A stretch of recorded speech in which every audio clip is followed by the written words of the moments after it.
नमस्ते रुद्रमन्यव उतोतयिषवे नमः। नमस्ते अस्तु धन्वने बाहुभ्यामुदते नमः।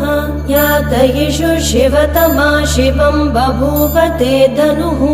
शिवा शरव्या यातवतया नो रुद्रमृडय।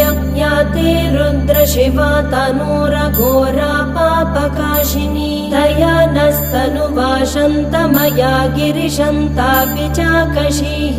यामिषुं गिरिशन्तहस्ते बिभर्ष्यस्तवे। शिवां गिरित्रतां कुरु माहि गुंसि पुरुषं जगत्।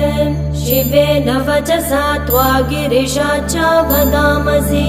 यथा न सर्वविज्जगदयक्ष्मगुं सुमना असत्। अद्य वोचदधिवक्ता प्रथमो दैव्योऽभिषक्। अहिगुश्च सर्वाजम्बयन् सर्वाश्च यातु धान्यः। असौ यस्ताम्रो अरुण उदबभ्रुः सुमङ्गलः।